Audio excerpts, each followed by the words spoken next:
You're listening to Arsenal Pass, a flesh and blood podcast for players by players. And all about strategy, leveling up, and the latest news in the world of Wraith. Welcome to Arsenal Pass.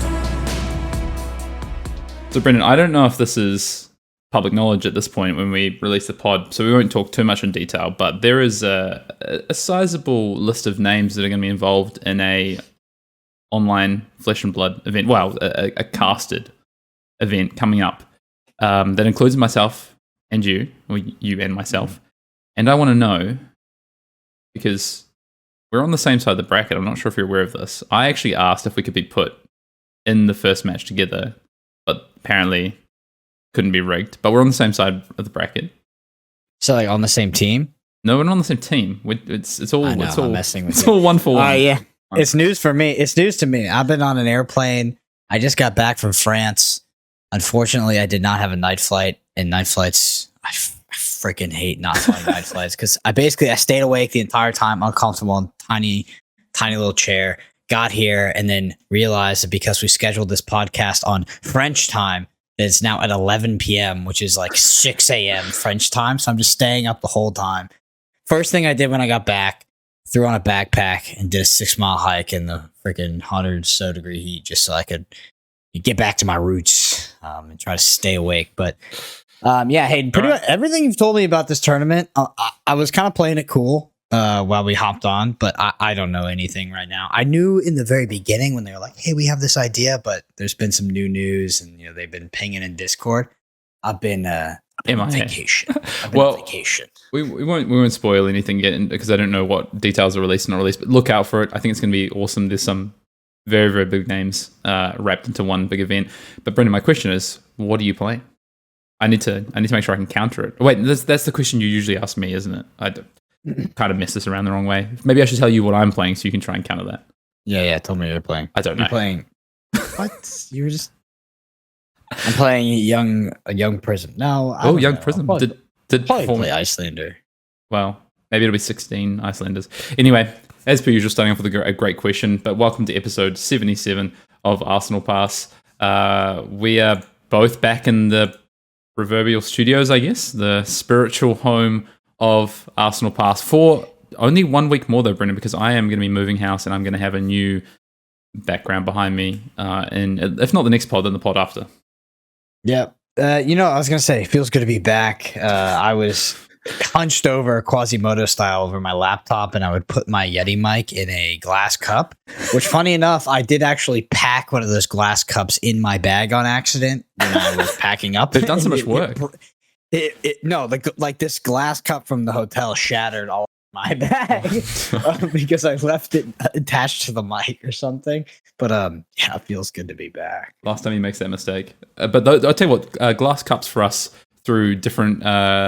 We've had glass cups in Florida, in Orlando for the calling and nationals. We've had glass cups in New Jersey. We've had glass cups in Lille.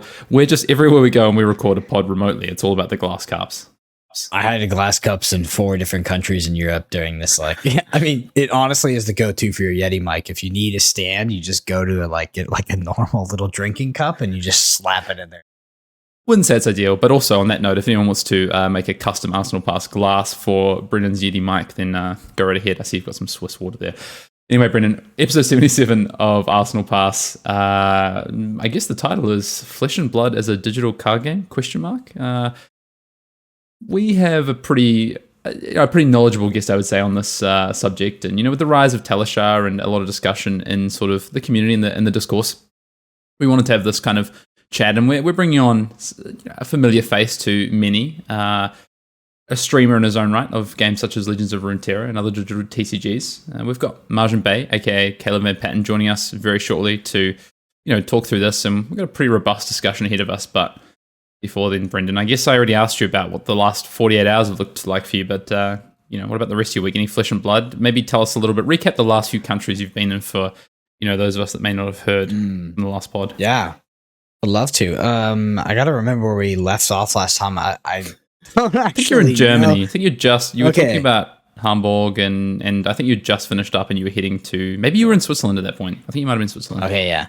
So I went from Hamburg to Dortmund to the Borussia Dortmund game, which was wild. The big yellow wall and the flares. But everybody in Europe I talked to is like, that's not cool. That happens every time. It's like, okay, but It's true. anyway, I went to Switzerland after that. I was in Zurich, which was amazing. It's freaking beautiful. It is a fortune, unbelievably expensive for basic things. That's the thing. Is like the expensive things in Switzerland, they're normal, expensive price. A freaking like cheeseburger and a glass of water is like $80. It doesn't make any sense. But yeah, Zurich is beautiful. It has this like fresh, I don't know if it's fresh water, but basically it sits on this huge lake that's like a rock bottom. And there's plenty of like swimming areas like right in the city. And then you can just take a train like 40 minutes out. And I swear to God, I was in like the most majestic freaking area I've ever been in my life. Like it looked like, I've never been to the South Island in New Zealand, but the feedback I was getting is that it looked like that. And it was 40 minutes away from the city. It was freaking beautiful. Brunnen, Switzerland, just like, 40 minutes up from Zurich. It was, went on a little hike there. And I would love to go back. I'm actually very jealous of everything Swiss, and I want to become Swiss, but unfortunately it's freaking impossible. From Switzerland, went to Austria, was in Vienna. Hung out with a friend from high school there over the weekend. Did a bit of partying in Vienna, so I had that Austrian Unst. We went to a discotheque, and it was actually pretty crazy. But Vienna's awesome. If you haven't been to Vienna, like you'll go to European cities throughout Europe, and you'll see a few pretty buildings, and you're like, oh, yeah, it's cool. You go to Vienna, everywhere you look, it's unbelievably beautiful. Yep, I apologize. That's definitely my fault there. But everywhere you go in Vienna, it's absolutely stunning, and like the sheer amount of unbelievable architecture is mind blowing. But cool city, very nice. One funny thing about this European trip, Hayden, by the way, is I packed for summer, and you remember in Lille, it was freaking hot. It was humid. By the time we left, it was like 40 to 50 degrees Fahrenheit and like freezing like winds, and it was kind of rainy. And yeah, I had to buy a lot of clothes while I was there. So I was not prepared for, in the span of 30 days, to go from freaking summer to like literal winter. It felt like. Awesome. Well, thank you, Samantha Brown, for your travels recap. Good to have you on the show. I don't know who that is. You're Samantha Brown. She's a travel, like a host of like Getaway or some TV show like that, travel presenter. But anyway, this is a Flesh and Blood podcast, and I have been watching some Flesh and Blood this weekend. Of course, a lot of national championships on this past weekend, most notably US Nationals, where I actually don't watch a lot of Flesh and Blood coverage just because of the time zone. But US Nationals, I made sure to tune into and watch post the facts. So on Monday, I spent a lot of time watching the top 8 of US Nationals. To be honest, I love kind of these nationals calling events that happen in the US, because the quality of the coverage is always so high. Shout out to the coverage team, of course, but also just the production team involved. So it's always so watchable, which is great. So I watched a bit of that. Big congrats to Michael Hamilton, of course, for taking out US Nationals. The man is just a phenom. I did call it. That was my bet for Nationals, and Michael Hamilton did take it down. There is a fiery discussion on Twitter, by the way, with the best player in the world. The Twitter discourse is finally, we've had this whole thing of Flesh and Blood Twitter being like so nice, and people, now it's like descended into the first real like Twitter split of like, who's the best player in the world? Yeah. We'll figure it out at Worlds. Relax, everybody. I thought I was going into like this nice little thread, and it was like, well, Pablo Pintor did that. I was like, okay, relax. Yeah, I mean, both the discourse seems to be coming down to Pablo and Michael. And to be honest, I think there's other players you could throw in that discussion. All of these players are phenomenal players, and I think we've got so much more ahead of us. We're literally only through the first full year of proper OP, with the first 2 Pro Tours and Worlds approaching. So to be honest, even after Worlds, I don't think you could conclusively say, but what sort of proving ground is Worlds if nothing else. So we're going to see. I do also want to give a quick shout out to friend of the podcast, Brendan, Dave, who's our editor, who also top aided New Zealand Nationals. So shout out to editor Dave, who took our Briar deck to to a top 8. Unfortunately, lost to Brian Mirror in the top 8. But, them's the breaks, as they say. Them's the breaks, indeed. So hopefully we'll get to see Editor Dave at Worlds and we can have a full contingent.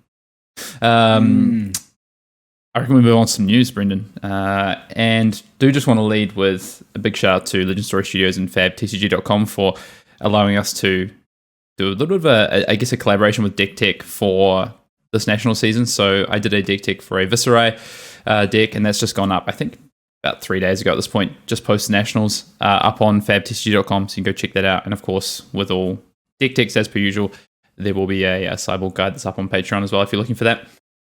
Nationals is fully done, so 3x of Nationals are in the books. And to be honest, I think every time we go through these seasons, the level of this kind of OP just seems to just increase. Not only in terms of the quality of these events and the coverage we're getting, between, I watched Canadian Nationals, I watched US Nationals, I watched a little bit of New Zealand Nationals, I watched some of Malaysian Nationals, Hong Kong regionals, I think. There's so many, we're getting access to so many of these events streamed now, but also kind of we're making more names. We're seeing players out there. Of course, we have our first 2-time national champion. We've got, this Michael Hamilton run. We've got so many other things and narratives that are coming through. You can have your hands full at Worlds, Brendan. That's all I'm saying, with a lot of narratives starting to float around with the kind of level that we're at as we head through this OP season. Also, icing on the cake, best meta ever? Question mark. At least best meta is best meta since Zoomer Flesh and Blood, which is I think post Crucible of War. So once we get into that Monarch era, I think that this is the best that we've seen since then. This is feels very refreshing, feels very nice, and so far the sentiment seems to be positive. I'm enjoying it. I'm still enjoying it, even though I think we've made a bit of a dent. The meta's been tested out. And I don't think it's completely solved yet. And we're going to see some interesting decks and strategies show up at the World Championships here in San Jose. Yeah, we've got a ban and suspended announcement coming Monday, I think. I expect to see no change. I wouldn't be surprised if we see something happen in Blitz. Maybe the dev team have done a bit of Blitz testing, because not many people have at this point, but that's going to be something that obviously comes up big. But also maybe because of the small impact that it's not a full Blitz event. It's a quarter of the rounds. Maybe they kind of just let it lie and we see what happens from there. But can I just throw a quick spanner in the works for you, Brendan? Yeah? Yep. Okay, thank you. They're just asking for permission, first of all. It's an audio medium. This is a great format. I think this is one of the best formats. Is it the best Classic Constructor format we've had so far? I'm actually not so sure. But I'm sure we will see as we get into Worlds. I think the format of Tales of Aria was actually a very good format. But we can leave that for another day. I do just want to say as well, as Nationals wraps up, we are at the cutoff time for XP ELO for all but 2 countries. So I think I want to say Germany, and I know definitely Singapore. Their Nationals are happening this weekend, so they're exempt from these cutoffs. There's a secondary cutoff, but I believe that does not impact what the current cutoff is. And so if you're a top 50 leaderboard for these events, then congratulations. You have your ticket punched to head to Worlds. I have that Boomer XP, Brendan, so I've punched my ticket through there, not using a PTI after my average Nationals performance. Happy that they're using ELO. And then, maybe they keep XP around. I understand it. But happy that we're finally switching over to utilizing ELO here. It feels very refreshing. And, now that the leaderboard has had time to establish and that top 50 is more solidified, it does feel like an appropriate time. Yeah, it's I'll tell you what, the one thing I have noticed is that through this season, so PT2 through to national season, the ELO is very, very swingy. Is one thing I will note. So I actually, all my talk I think previously about how much I wanted ELO to be the main way that we show invites, I think that's still correct, and I think it should be swingy to a degree, but it's probably, I thought it would settle a bit more by now, and it hasn't really. So we see people who were comfortably, the people not playing nationals because they didn't want to miss out on an ELO invite, which that's another debate in itself, right? Of what you want to do, but that's personal decision.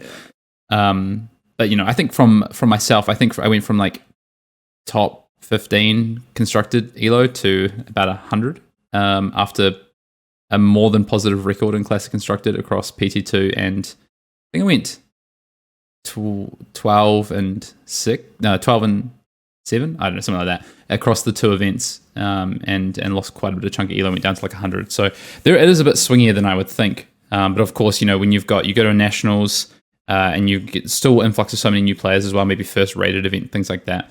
It's interesting. So anyway, we'll see what happens. Living Legend update is also coming, I believe, on Monday with the end of national season. Briar has not hit Living Legend and will not be Living Legend before Worlds, which is pretty big news as well. So important to know that. Yeah, very big news indeed, actually. But looking at the current meta, even with the old rules, I don't know if it would have happened. No, under old rules it would have, because so it won. Well, I'm pretty sure it would have, because it won 3 nationals just this past weekend. So, but it's interesting because we see Briar continue to not do well in the bigger markets. Is that a sign of mixed format? Is it a sign of these regions being more developed and having plans? People are moving off of it. They just don't see it as a threat. I'm not sure what it is, but I think we had 1 Briar in US Nationals top 8. I think we had 3 in New Zealand though, 2 or 3. Yeah, 3 Briar in New Zealand, which is still a reasonable sized market. So, yeah, it's interesting, but it will not hit Living Legend regardless. So it will be at Worlds. It will still be a player. Last but definitely not least, we have a Dynasty spoiler, Brendan, for November 1st, Tuesday, November 1st. It will US time. Ours will be dropping. It's a really condensed season, obviously, because of Worlds happening that weekend. So I think it's 31st to November 2nd. So October 31st to November 2nd is the previous season. Really short. Ours will be dropping on the 1st. Don't know what we've got yet, but I've heard some people are getting some stuff in the theme of their sort of content they produce. I've heard some Azalea stands getting their Ranger stuff, and potentially. So, Brendan, if you were to take a guess, what would really encapsulate Arsenal Pass as a preview card? What do you think we should get? What do what would make sense for us? I don't have something witty enough, but yeah. So here's the thing. I think that it doesn't have to be witty. Yeah, on theme with us giving them so much flack for the ban list, I wouldn't be surprised to get like a token reprint, like a cold foil seismic surge or something. I don't know, but we'll see. To be honest, jokes aside, I don't think we can top Crown of Providence. I think that's one of the most impactful and kind of just important equipments to ever. People laughed at you, Brendan.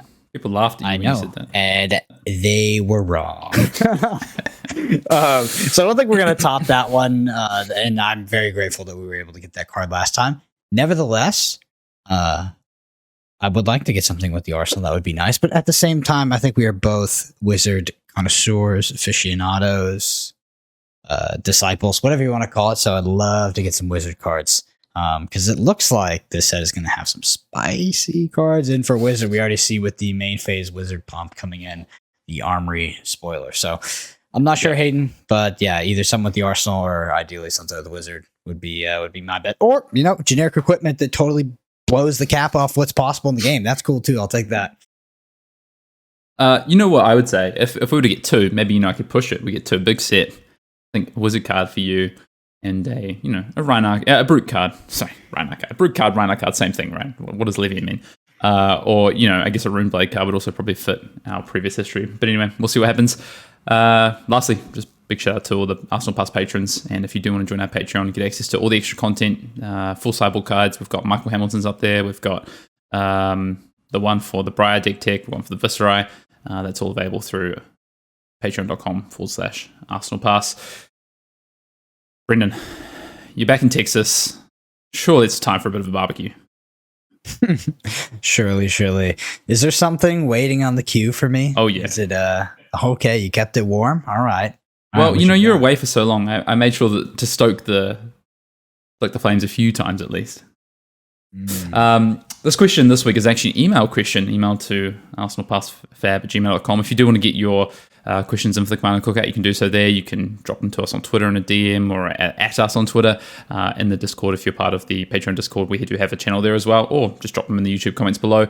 We're in search of some more questions. We're kind of running the well dry after the mailbag we did a few weeks ago. So this one comes from Wampa Fruit.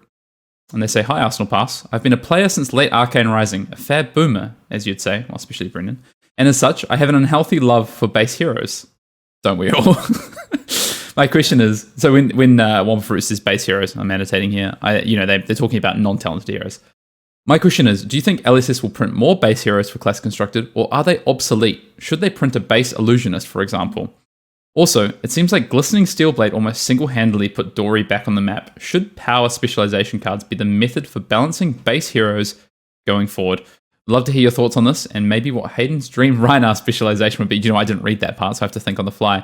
Thank you. Brendan, I'll lead with you. What are your thoughts on, non-talented heroes and their place in Flesh and Blood now, and specialization cards maybe helping those heroes bump up? That's a big question. It's a great question, we've talked about this as well before. So non-talented heroes do seem to be less powerful, and they do seem to be a dying breed. Will we ever see something like an illusionist class? Maybe, right? I mean, with illusionists in particular, if you look at the generic illusionist card, it seems like there is an archetype there that is not completely expressed by something like Jermai or Prism. Something more along the lines of the pumps. Enigma Chimera. Some of those pre-pumps as well, and utilizing Spears of Surreality a bit more. But now we got Doomebreaker Centipede, which is effectively a mirrored card, but better. Which is, again, that's what makes it interesting, is you have these dichotomies between things like Spears of Surreality and Doomebreaker Centipede, which is just better, right? So are they going to keep printing it? I don't know. I think maybe to introduce a class, maybe the first introduction of a class we get is going to be the base version of it, whether it's an assassin or a druid or something like that. But after that, it does seem like the future of these classes are in the specializations. We already see heroes like Bravo become Bravo Star of the show and sort of ascend to this more powerful version, which obviously got out of hand, but we'll see how that goes. One thing I want to critique about the Dory, and I do agree that Glistening Steelblade did put Dory on the map, but I would more attribute that to actually Prism rotating out of the format, because I felt like Prism really strangulated that Dorinthia deck. And at the same time, Dorinthia had taken so much time off that when it came back into the meta, people were so unpracticed against it that it did see some success. We talked about kind of on our last podcast that, Dorinthia will see success, then she'll see more success as people pick it up and kind of tweak the deck. And then progressively, it seems to have a sort of steady downtrend as people really learn how to play against, and we said, God forbid, tech against it. But the specialization card is a really interesting concept for designs. You have this singular card that is, Dory specialization has seemed to have pushed the class so much. And as we all know, now playing against Dorinthia is once they slap that card down, you're just, I'm putting my hand down, because if that counter gets on there, it's really hard to deal with. Yeah, hoping for the best, hoping for no Twinning Blade to punish you. Yeah. I kind of agree to some extent.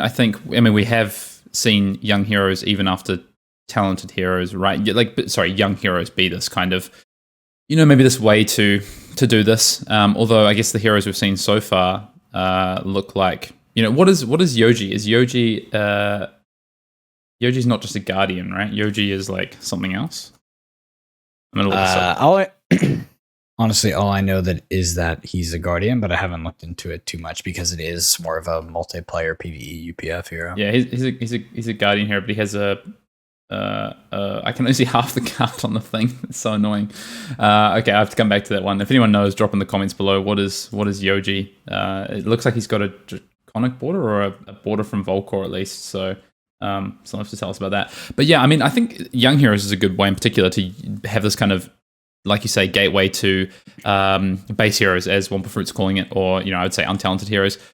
I think the game's moved beyond it, to be honest. I think those first two sets were really about that, and I think, if anything, those first two sets in Welcome to Wraith and Arcane Rising were almost, a simplification of maybe what the game was already going to be. So I would more expect us to see Katsu, whatever, these talented versions of these heroes, like we saw with Bravo Star of the Show, get the star of the show treatment, as we like to call it.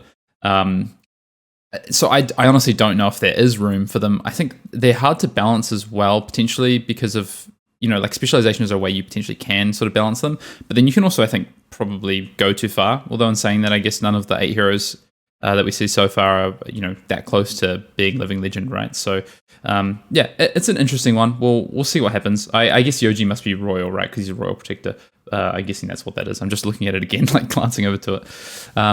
So yeah, but in terms of specializations, I think that's actually the most interesting point from this question that Wampa Fruit brings to us is not just specializations for, I think, balancing of like these quote unquote base heroes, these untalented heroes, but actually maybe some of these heroes that are really struggling, maybe the design isn't quite keeping them, to the level of other heroes. Bolton, for example, maybe a specialization is something that could help a hero like Bolton compete with the big boys, or maybe we do give some non-talented heroes Azalea. We give Azalea a couple more specializations. How many Ridden Ledgers would it take, Brendan, for Azalea to be, tier 2? Oh, Brendan's gone on mute for some unknown reason. Oh, I was here. I was just contemplating my Azalea. No, I was on mute. I'm kidding. It'd take a lot. It would take a lot of Ridden Ledgers. But yeah, I mean, the specialization cards as sort of little stimulus packages for some of these, quote unquote bad heroes. I mean, it could be a good way to sort of, I don't know, make them relevant in a more reactive way, right? If you added in a singular card into a supplemental set, or a singular card into this dual deck sort of box set, and you are able to have impact on the class constructed format. It could be a cool way of a cool way of adding to the design, but at the same time, I don't know how much of a fan I am of Glistening Steelblade, because it does seem like quite a steep step up, even though it's not game breaking at this point. I don't know if I like the macro idea of like these specialization cards that are just super, super powerful, because I just really hate decks that revolve around one single card, and moreover revolve around just kind of drawing that card. Because like that, for me, that's what Bolton Sabers is in a sense. It's drawing Lumina Ascension, and you'd be like, well, Kano only cares about Aether Wildfire. Like, it's not true. It's like Kano has like a million other ways to kill the player, and as well has tutors, and like it's more of a setup deck. I digress. Well, all the tutors have been specializations, right? Which is something I really like. So I do think that is a nice way to tie a really powerful tutor to a specific hero. I do like that. So yeah, I would like to see specializations used a little bit more, but got to be so careful with them, I think. In terms of Rhinar, what would I like to see for a specialization? I mean, that's a tough question. I think, without going too powerful, I mean, ultimately, just give me a brute blue 6 attack can be a specialization. That's fine. I'll take it. That'd be pretty good. I mean, Brute's, I don't want to go too off topic. Brute is really interesting in terms of like the level of cards it got from Everfest, right? With like Swing Big and Wild Ride. I mean, less Wild Ride, more Bare Fangs. Like Bare Fangs and Swing Big are just, I think, crazy powerful cards for Brute, and they sort of go a little bit above the threshold from some of the cards we saw back in the Alpha set. They don't block though, bro. They do not block, indeed. But like, as some great players would say, blocking is for chumps. And Hayden, people have been taking Rhinar to see some results, and I do feel like you have maybe turned your back on a deck that you were so, I don't know, defined by. And now it seems like you're just not the guy anymore. Well, to be fair, I've never actually played Rhinar to any success, so I'm just all talk, no substance. Anyway, thank you, One Fruit, for the question. If you want to get your questions in, please do so. Get them read out on the show. Very likely, if you get your questions soon, that you will get it read out on the pod in the next few weeks. With that, it's time to jump over and bring our guest into the virtual studio. Brendan, let's do it. All right, on to the main topic, and we have a special guest joining us today, Caleb Van Patten, aka Margin Bay. Welcome to the show. Great to finally have you on. Yeah, thanks for having me. Excited to be here. Yeah, first of all, Caleb, I have to talk a little bit about how we met, because I knew the name, but I didn't know the face. And then I saw that we appeared in Lille, and we played. First of all, got to just shout out apologies for that game. It was probably the most one-sided game I played all day due to variance on both sides, positive and negative.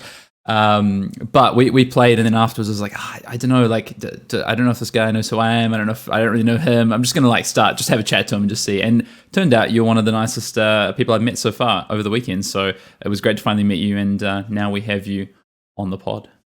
Yeah, I'm stoked. Yeah, because I was talking to you, I was thinking the same thing. I was like, okay, this guy like has no idea who I am, because like we've never really interacted, and I'm not very well known in the Flesh and Blood scene. Like I kind of am, but more for my Runeterra stuff, obviously. And then, so we were talking the whole time. I'm like, man, he's so nice. This is like so cool. And then, and then you mentioned, oh, and yeah, you stream on Twitch. And I was like, I had no idea you knew who I was. That's so crazy.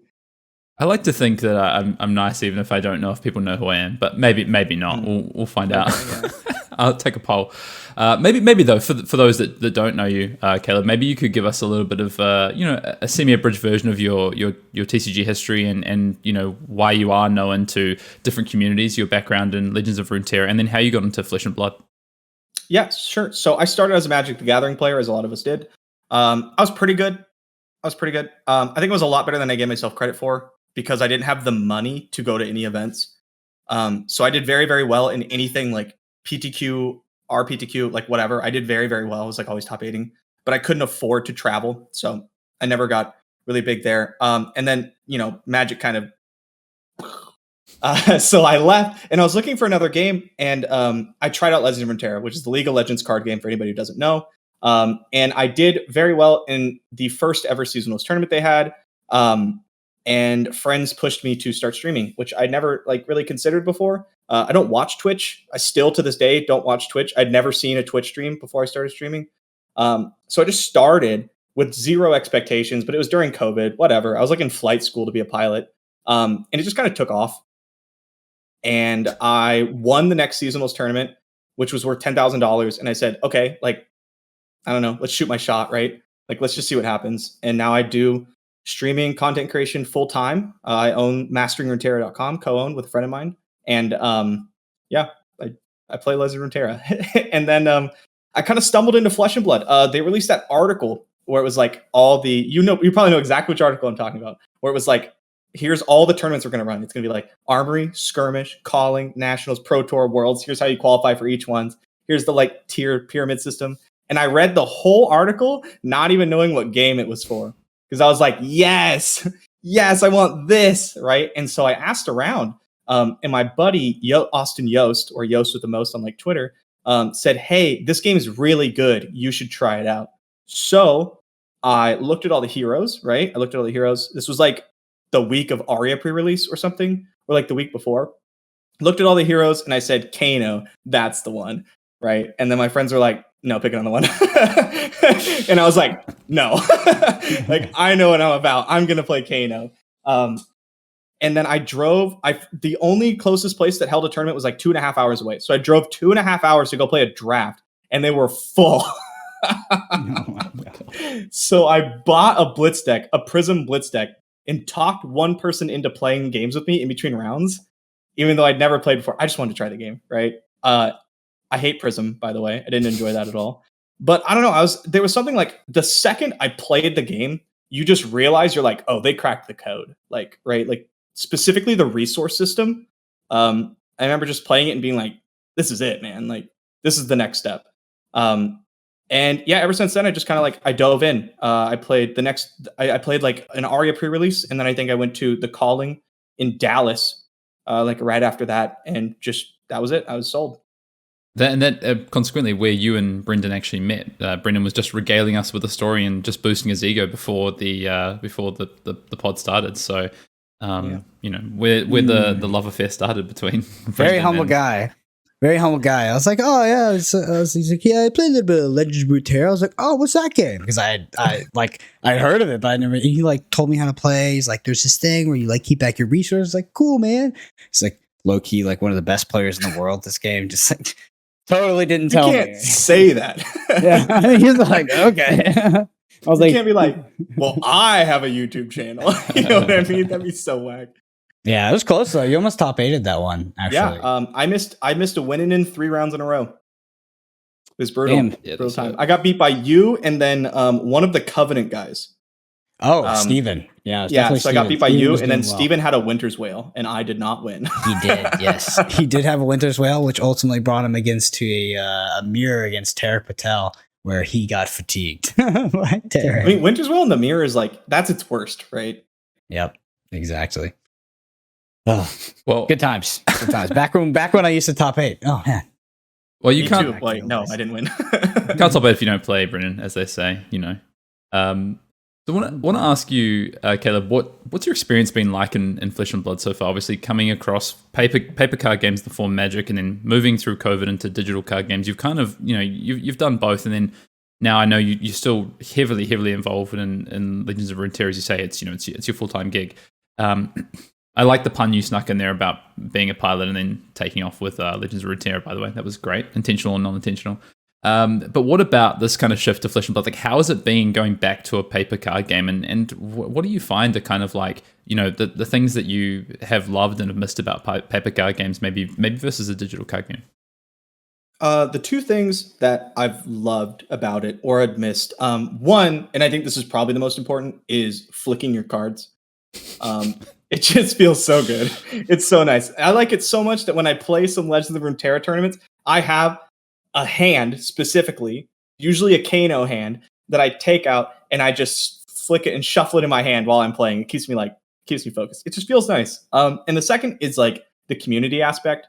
Like there's obviously like a Legend of Runeterra community. We're very active on Twitter and stuff and on Twitch. But it's not quite the same. Like getting to meet all the people. I've met 10 times more people come up to say, "Oh, I love your stuff, your content," at Flesh and Blood events than anywhere else, because there is no meetup for like Legends of Runeterra or anything, right? And I like didn't really know how much I missed that from Magic until I kind of got it back. You go to a calling and there's always someone to talk to. You're just like, "Oh, how are you doing? Like, did you win that last round? Are you still on Dorinthia? I'm sorry," like all that kind of stuff. And that's just been so great. There's been some drawbacks, right? Like I don't want to buy $1,000 worth of cards, but usually the community aspect kind of comes in there where I can just be like, "Hey, like, does anybody have these?" And someone will usually hook me up. Yeah, or the $4,500 worth of travel costs to get to the PT or whatever. Yeah. Especially now, freaking it's crazy nowadays because everything. I booked a flight to Ohio, and we're digressing, but booked a flight to Ohio like a couple weeks ago, and it was $500. I think everything domestic US is like around that. It's insane. Don't- Charlotte was $700 to $800. Yeah, That's why I flew Spirit, and it was miserable. yeah, that is Spirit as well. That is expensive for domestic, but Brendan, you well know. I calculated to you the other day the amount I've spent on Flesh and Blood travel so far since Florida last year. So, don't complain to me, buddy. 5 digits. You could sum it up with minus EV. Minus EV. But you know what? Yeah. It's not minus EV, because you hit on a great point there, Caleb, which is like the community aspect at these events. Like I have had the best time at all of I went to the calling in Orlando. I went to New Jersey for PT1. I was at PT2. I'm new at Worlds in a couple of months, and all the experiences have been phenomenal, no matter the kind of results, which is, it's the equity that I guess it's the value that you can't quite put a number on, basically, which is hard. But, obviously there is that offset of costs and things like that, like you say. You've obviously just come back from US Nationals, so I'd like you to tell us a little about that. But I do just want to say first, for everyone who maybe doesn't know you, Caleb, very good player. Not only 2 weeks after started playing, almost top 8 in Dallas, so I'm assuming you top 16 that event, or top 32, cashed that event. But then, you've had success in this game at that ProQuest level, heading into the calling level. As a name, out there, like, I think we're going to see still a lot to come from you, but tell us a little about your Nationals weekend, and obviously not the best flight experience, but what about when you got to Charlotte? Okay, so real quick before, so people don't think I am a bad player, I did have very good ProQuest time. My current ProQuest record is second, first.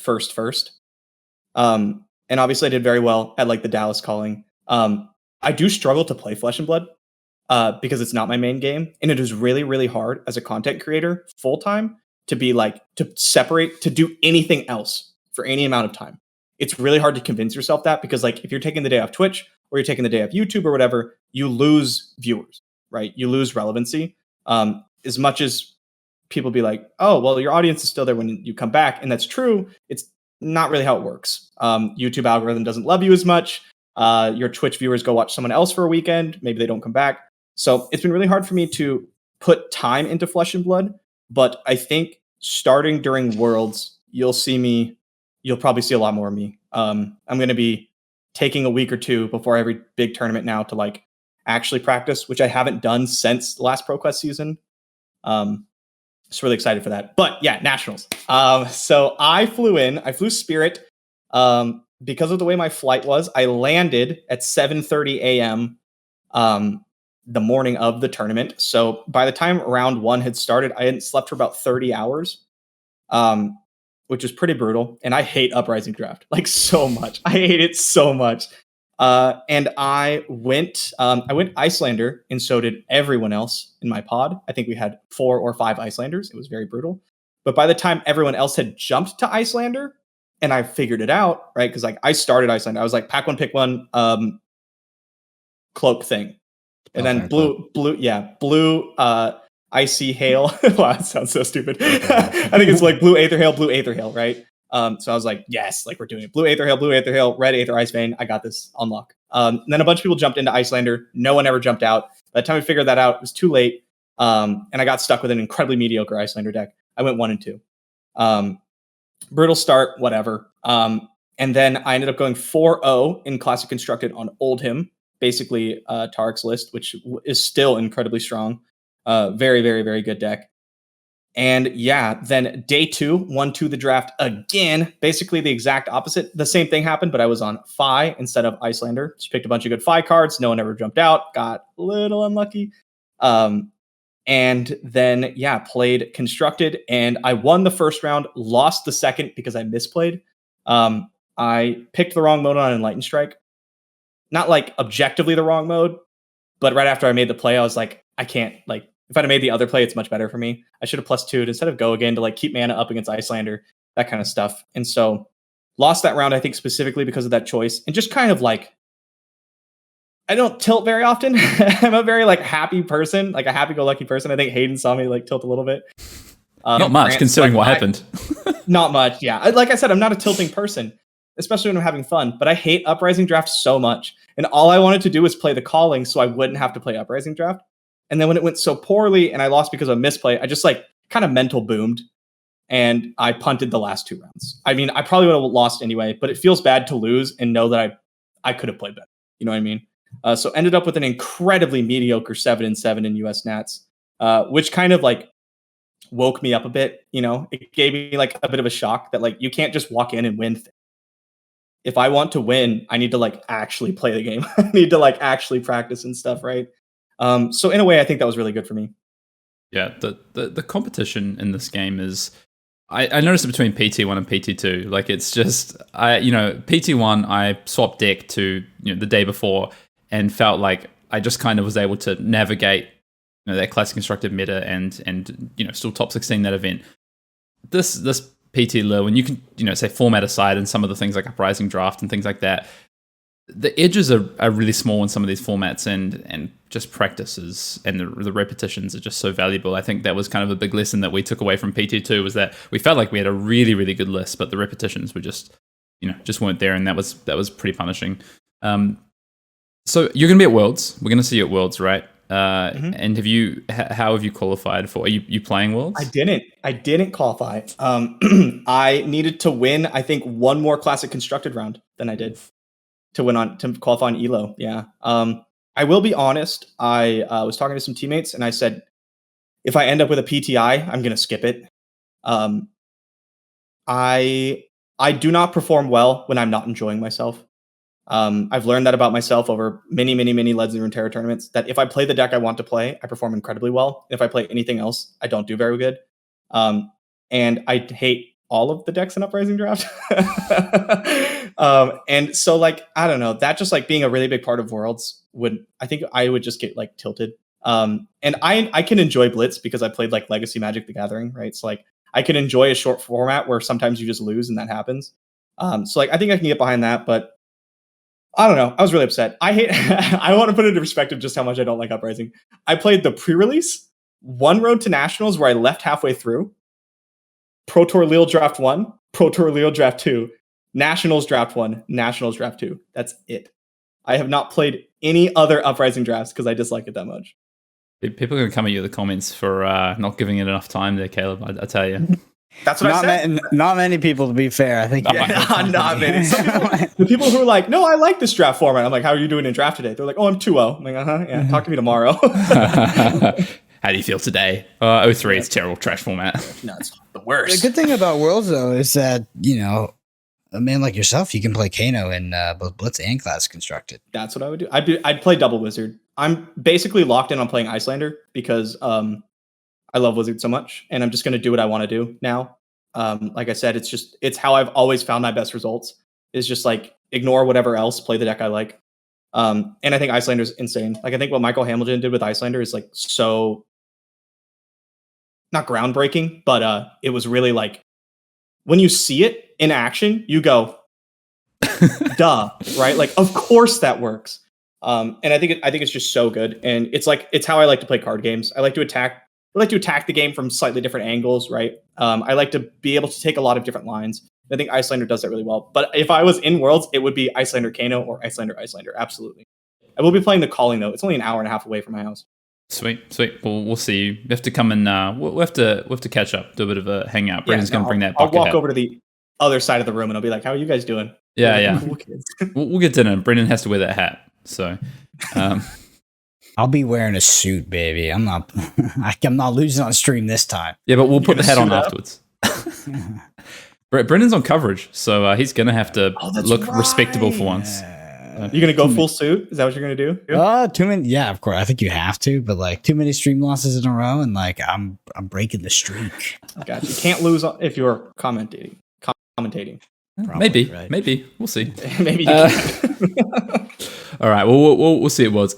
I want to move on to, I guess, a few sort of quick fire questions because we're going to talk a little bit about the digital aspect of Flesh and Blood, and I guess the lack thereof at this point. But things are starting to change.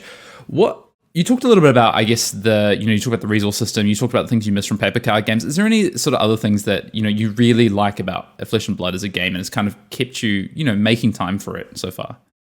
Yeah, it's an incredible competitive game, and that's really what draws me in. It's just like it is the game where I feel like I have the most agency outside of like chess, right? I feel like what I do really matters. And that's really important. I get to make a lot of decisions. My bricked hands aren't the worst because you can just block with them, right? Like it does suck when you draw all reds, but it's not like the end of the game, right? You don't just lose. And I think that's really, really good. Something that I think is very understated by the community, especially the competitive players, right? Especially like us, is I love identifying, I don't think that's the right word, with a hero or a class, right? Like I am a wizard player. I know what I love.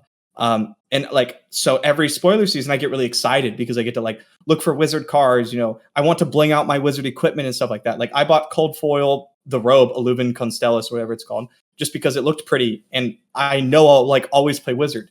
So I wanted specifically that one. I wouldn't buy cold foil of like any other equipment. And I don't know, I think especially like for more casual players, that's really important. Being able to like really latch onto something is like a really big deal. And I don't think any other games do that in like nearly as well. Yeah, very true. I think it's something that we talk about a little bit. And to be honest, Isaac Jessen, who is another friend of the show from the Attack Action podcast, he wrote an article, I think that came out yesterday, talking about now is the time to be a hero specialist in this meta. There's the margins are so much smaller and there's so many viable heroes right now and classes. And, I think we're going to see more and more people who identify with classes and heroes like you talk about have success not only, kind of regionally, but maybe, internationally as well. So that's going to be interesting to see. What about, coming from a digital, I guess background at the moment, what are some of the things that you think Flesh and Blood is not doing as well or could learn from maybe digital clients, or is a downfall of being a paper game? You talked about what you loved about it before. What about the kind of misses? It is very hard to get people to try it. If people see my stream and they see what's this game, I want to try this. I go, okay, here's the code, try it out. Right. Or like, just download it. It's free. It's easy. I have converted a lot of people to trying Flesh and Blood. Half of my Discord right now is just a Flesh and Blood Discord. Like I just have a Flesh and Blood channel and like, that's where most of the activity is. So currently right now, I just say, find where your local like game store is, find out when the next time they're running a tournament and just show up, and ask people. I tell them like, show up with nothing and just say, hey guys, I really want to try this game. Does anybody have an extra deck? And 100% of time, someone's going to give you an extra deck. Like, or they'll hook you up, or they'll do whatever they can to get you to like be able to try the game because it's so good and people love it so much that they just want more people to try it. So like, I think that accessibility is not there.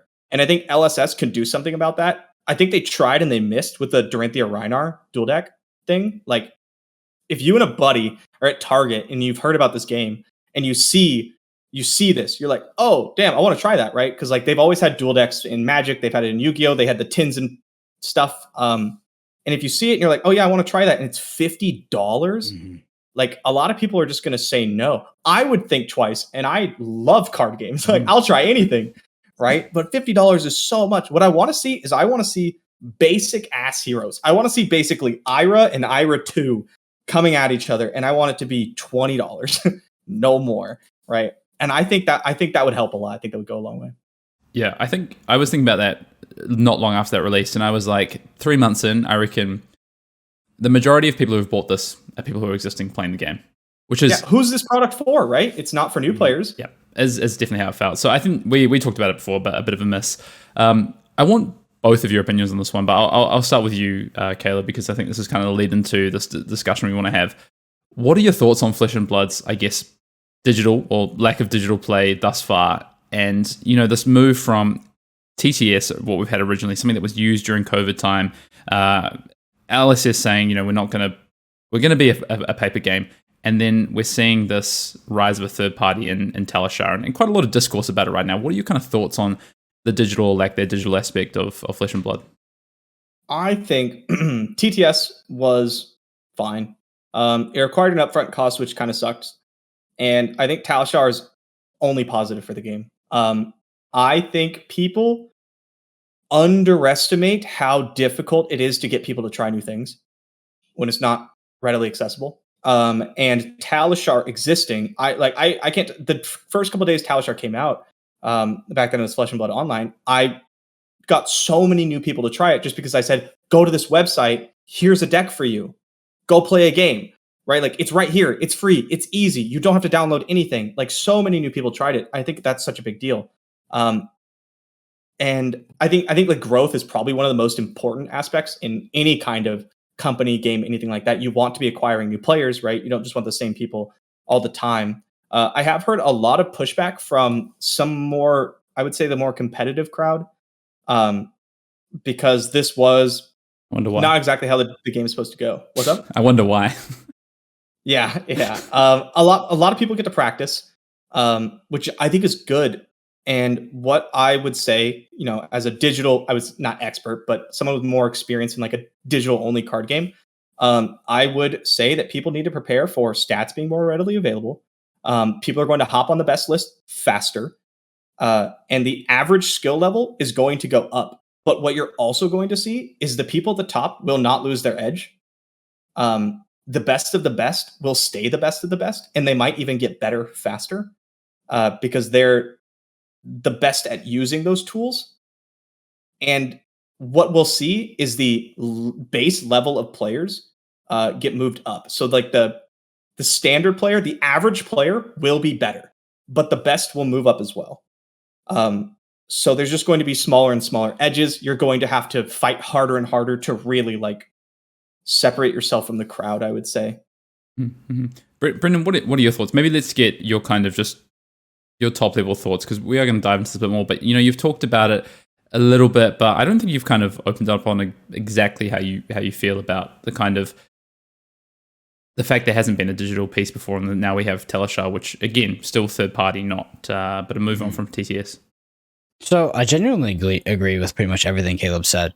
So Flesh and Blood staying as a physical card game, 100% here for it. Like if that is the game's core competency, that is the vision, I will stand by it 100%. This third-party digital client, I think, is absolutely good, like 100% good for the game. Just like you said, Caleb. Like I think that it is great for introducing new players. It's great for just being able to play Flesh and Blood. Like this is kind of the hill that I'll die on, is that there's one key metric to the success of Flesh and Blood, and that is people playing games of Flesh and Blood.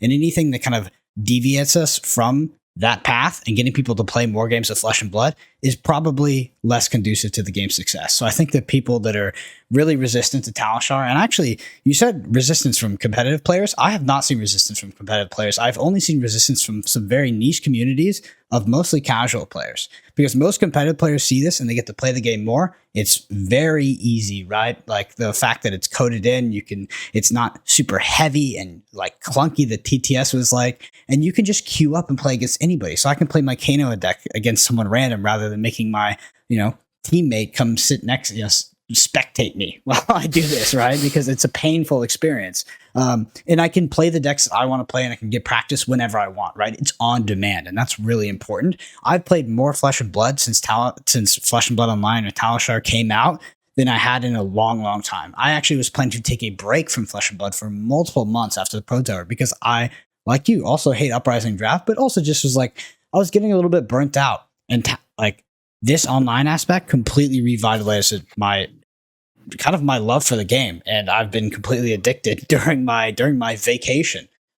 Just that on-demand aspect and me playing more games, right? And I think that's like the simplest way I can put it. And I know it's a bit redundant now. It's just like the more games the Flesh and Blood are played, the better it is for the game. And I think that Talishar 100% facilitates that. And I think the it being third party like it is, I think that is good, right? Like if I think I would prefer it less if it was, Flesh and Blood was like, okay, we'll kind of meet you halfway. We'll put out this this introductory online experience, which isn't really the game, and it doesn't really suit anybody very well. Duels of the Planeswalkers. Planeswalkers. Yeah, exactly. Something like that. Yeah. So I would like that less. Like the fact that it's third party, the fact that it's community supported. I think that's really what makes it, and I hope that Legendary Studios takes the same approach that they did to Tabletop Simulator to something like Talishar. But yeah, there is a lot of vocal community pushback. I wouldn't say a lot, to be honest. I think there's some vocal community pushback that does have me worried. But I'm a big believer in this, and I will defend Talishar as long as I can, because I think that this idea that these stats are going to ruin the game and that there's just metas are going to get solved. I don't think it's a thing, and I think that if it does become a thing, it's a solvable problem at that. I want to get some of the, I guess, criticism addressed in terms of some of the negatives that are coming out, and for us to talk about that. But I want to say, first of all, because I've had questions directed at myself as well. I know, Brendan, you've been vocal on Twitter, like you've talked about this, you've been talking about the games you've been playing. I spent the last 2 weeks, I think 3 days each week, streaming a bit of Talishar as I got used to it and wanted to share that kind of journey of myself as well. I think I'm still a bit more neutral on things, but I want to say the negatives that I'm hearing, like the criticism you were saying before, I think a lot of them are just so invalid. I don't think they make a lot of sense. So let's talk about some of those to start with, because I think it's important that we talk about some of these. So you both mentioned stats. Let's talk about stats. Talk to me a little bit about why this idea of having an online client makes formats solve faster, makes the best deck lists more readily available, and is not good for the competitive side of the game. And even the armory level, people say bogus, right? Like, I think you kind of alluded that already, Caleb. So maybe you can talk a little bit about that. Yeah. So I mean, Runeterra is a lot of stats because it's solely digital. We use stats very often, and it makes the meta change so fast. So you're just on it. Like I check stat sites every 3 or 4 hours to make sure I'm staying on top of the meta. That's how fast it can change, right?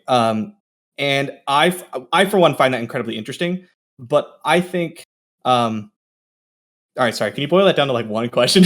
Yeah. Sorry. So obviously people talk about this stats, readily available stats being a negative thing, basically. But is it a negative thing, or is it actually a positive thing or a neutral thing for the game? I think it's a positive thing.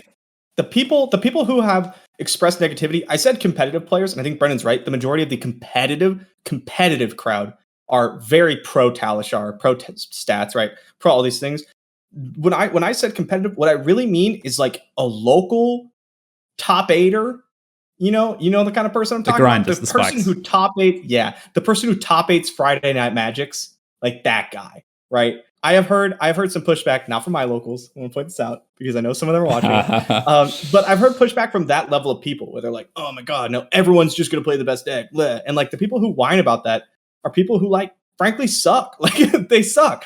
And the people who want to really be the best, they this is a good thing, right? They want people to be innovating. They want to be able to innovate. And I think that happens more and more the more you allow everyone to have access to this data. I don't know how long ago you guys played Magic. I know it was pretty recently.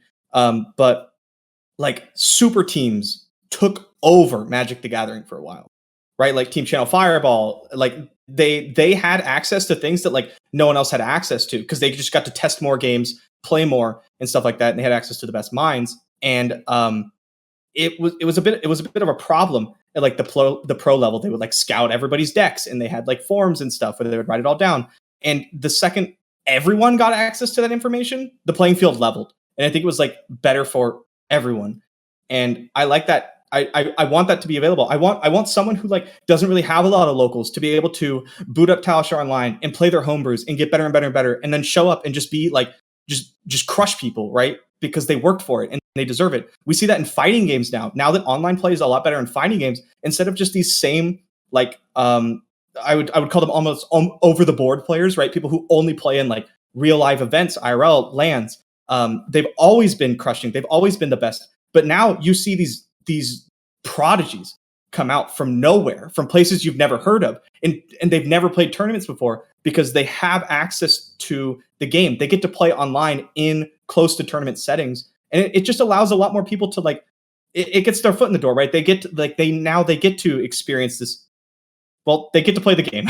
They get to play the game at a competitive level because they can practice, and I think that's really, really important. Yeah, like Brendan, I want to hear your thoughts on this, but I can use an example of this with just Flesh and Blood and what we've had so far. A big part of how we prepared for PT1 was sourcing and looking at stats, and even to the point, this is a one I like to share, is that Sasha combed through every top level, top 8 event to look at null rune being played in decks. Like things like that to understand, to find this data point that was not readily available, had to be trawled through deck lists and things like that to find it. And not to say Talishar is like all of a sudden going to just inject all these stats, because I think that's what people think, and that's not true. Yeah. But it is going to move us on and give some of the opportunities you just talked about, Caleb. But Brendan, your kind of thoughts?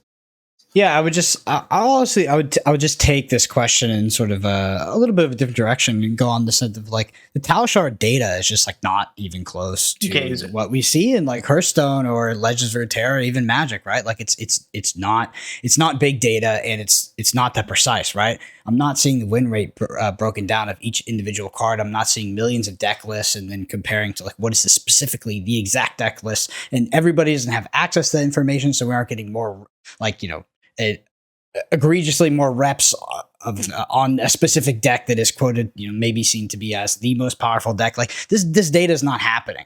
The data that we're looking at right now is a stats page that says that Dorinthia has a over than 55% win rate, which is not true, by the way. That deck sucks. Like, I mean, it's just like, and then Kano's down at like 30% or something. So like, this is the data that people are worried about. And I'm telling you, that data sucks. Like, it's terrible. Is it, will I utilize it as a competitive player? Absolutely. I'm going to go be like, oh, Fi is by far the most played deck. I should probably test into it before I go to nationals, even though I think the deck kind of sucks. Like, that's about it, right? That's almost the extent to which I will take Talishar stats into consideration to like professional and competitive testing.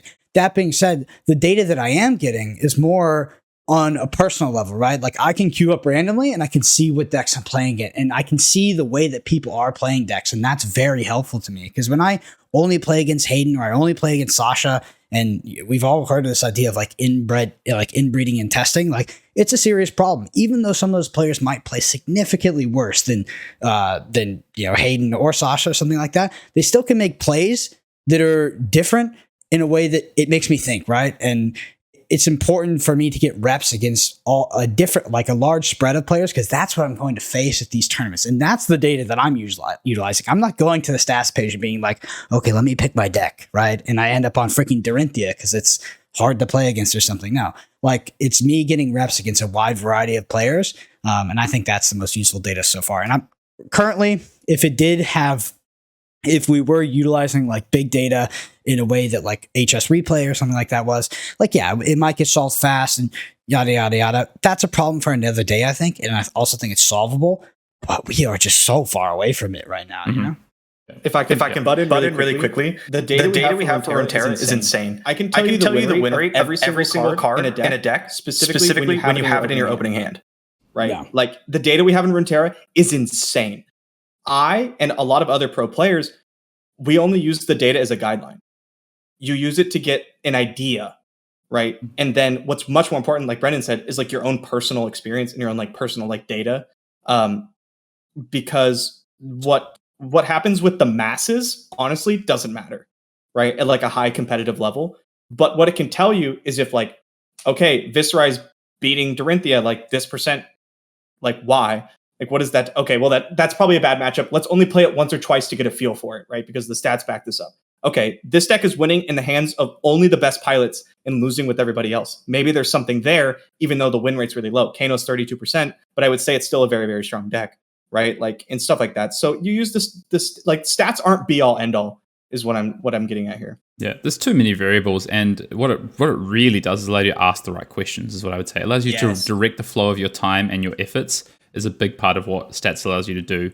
It helps you, sometimes it's like, well, I don't even need to ask that question because we already have a semblance of an answer there that we can extrapolate upon, whereas, now I can move this way or divert this way. I want to, Brendan, you talked about, playing against a wide variety of players, and this is another, I guess, criticism that's leveled at kind of the rise of Talishar and what we're seeing. Previously, if you wanted to play against a wide variety of players, it might be local events that you go to. And I guess one criticism that we're hearing is Talishar in particular is going to take away from the participation at armories and ultimately hurt, I guess, the grassroots of the game. So I can't prove it, right? But I would say, I feel so passionate by saying I just don't think so, right? Because Flesh and Blood is a physical card game. All of the sort of benefits you get, I guess the tangible benefits, the outside of I just want to beat my opponent, are done by playing the game in person, right? Like armory promos and bonus things. Those happen in person. Callings are in person. This is how you win money. This is how you become a pro player. You gain notoriety. You get your clout. Whatever. That's all done in person, right? The fact that you can just spin up the game online and play against somebody and beat them, like I don't think it's going to take anybody away from the physical aspect. What I do think it will do is it will give people the opportunity to play more, right? Because I don't think it's a good thing that if I don't have any nearby friends, right? If I don't even have any friends that play Flesh and Blood, like quote unquote friends, that I have to drive 1 hour to an armory, right? On like a Thursday night, and then maybe get 3 rounds in. Maybe I get a bye the first round or something like that, and then drive an hour back. Like that kind of sucks. And I think that accessibility to playing more games of Flesh and Blood is good for the success of Flesh and Blood. And like, that's kind of just, I think most of my arguments are going to be based off of that concept right there. Just keep repeating. I mean, what if we lose 10% of people? 10% of the people who would play an armory no longer do because they play on Talishar exclusively, which I think is unlikely, even that it's that high. But you get 100% more people to try the game because there's an easy, accessible, free way to try the game, and they don't have to leave their house. I think that's like, I would take that 5 times over. Like, that's just an absolute no-brainer. That's going to convert into people. That's kind of my feeling, really, is that what you're going to lose some people. To be honest, you're going to lose people who were on that fence, right? Of like, oh, it's 45 minutes to my locals. It doesn't really fit into my lifestyle. I can go once every 2 weeks. Maybe that person stops going, but they get to play more Flesh and Blood, and ultimately they start to go to more skirmishes, more other things. And then you go on the flip side of that, you're going to have players that get introduced to the game who then the next step is, hey, I've played Talishar online. Now I want to go and play physical cards. I want to go and start collecting. I want to get involved. They get to their first armory, and ultimately the sell of Flesh and Blood is not only just the amazing gameplay and the amazing structure of it, but I think the community, to be honest. And if that is cultivated at your stores as it should be, that person's going to be in, and if they can make it to armories, they're going to be there, majority of the time, if that's what they want to do. So, I don't really think it's taking away from that side of it, and that's an argument that I've heard, and I also agree. I think it's one I disagree with. Yeah. I also don't think it's a Talishar problem, right? Because like that would be a problem that would also exist with something like Tabletop Simulator, and would even exist with something like playing on freaking webcam, right? Like sticking my webcam down and playing with my cards. Like that's also a way to not play in person at an armory, right? Sure. But Talishar does give you matchmaking, but gives you access, so there's easy like access. Levels of ease, right? So like you have the webcam, then you have TTS, which is a jump from that because you don't need the physical cards. It's even less clunky than webcam. Then you have the jump to Talishar, which is infinitely less clunky and has boom on demand. That's by far the most important part. I think it's the most positive thing that it has. But yes, that is going to be you're right. If anything is going to lead me to not going to an armory, I guess it's probably the fact that Talishar is so easy and I can queue up and play against anybody. I don't have to go grab, someone I personally know and have them take time out of their day in order to play against me, right? I can just queue up. Yeah. I prefer the term friction. anything that prevents you from doing something or makes it harder is more friction, and anything that you remove is less, right? And I think Talishar does such a good job removing the friction involved in trying Flesh and Blood, whereas there was so much before, right? You're going to convince someone to buy Tabletop Simulator, right? Buy Tabletop Simulator, download a deck or whatever. They don't even know where to get one. Find someone to play with and try it online, or like drive out to a local game store that like may or may not have an event running that day. They don't know anybody. Like, that's so tough. It could be full. That sucked for me. Yeah.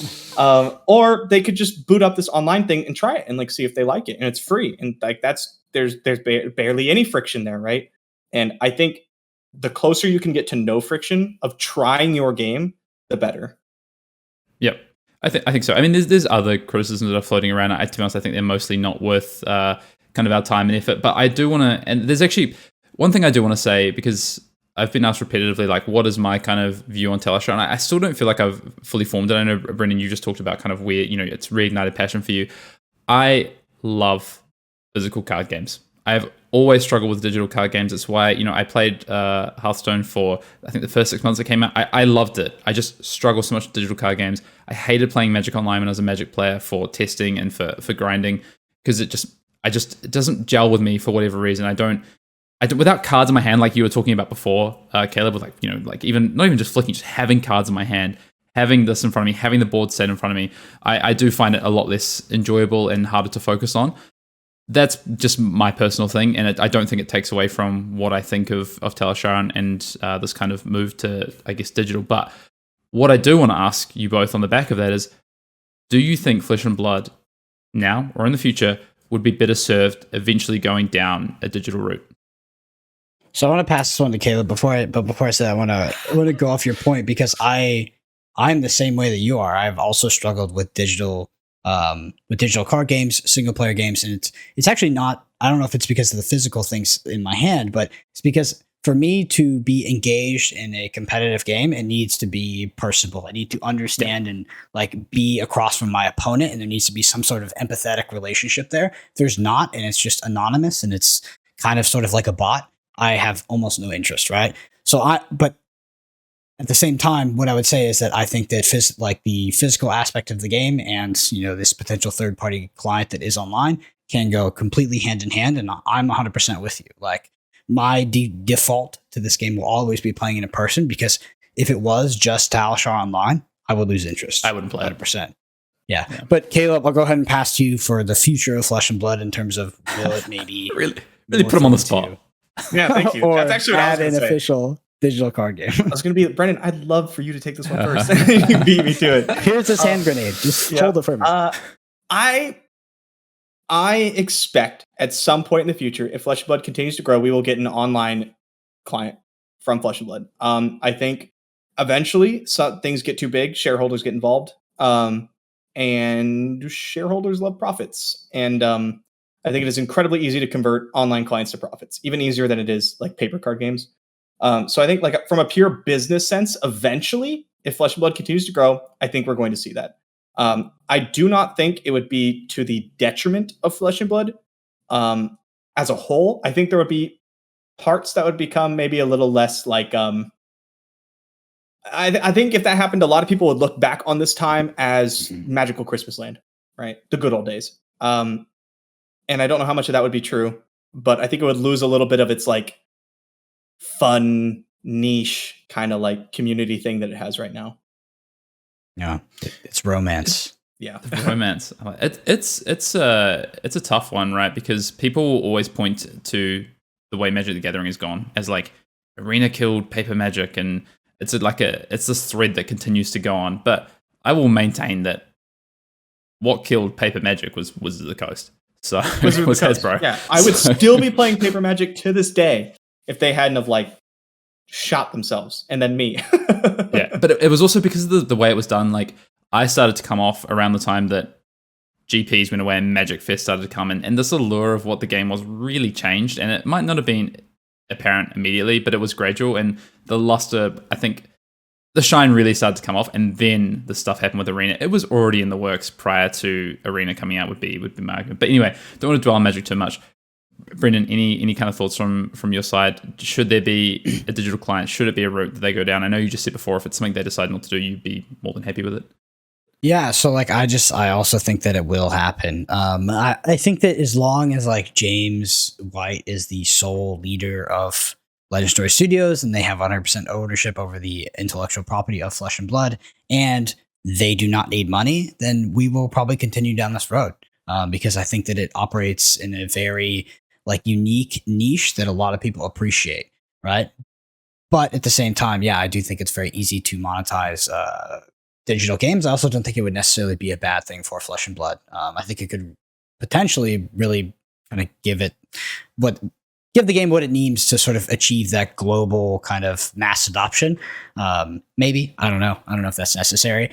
I know for me, if it did become like a digital game, if they did get rid of the sort of the paper organized play, at least the robustness that we have now, I would be very disappointed. But if they keep it, right, if they keep what they have now, this very, very good system with Pro Tours and World Championships, and we have coverage and, you know, all this stuff, and there's a digital client in tandem, yeah, I'd be okay with it, because I just want the game to be successful and I want as many people to play the game as possible.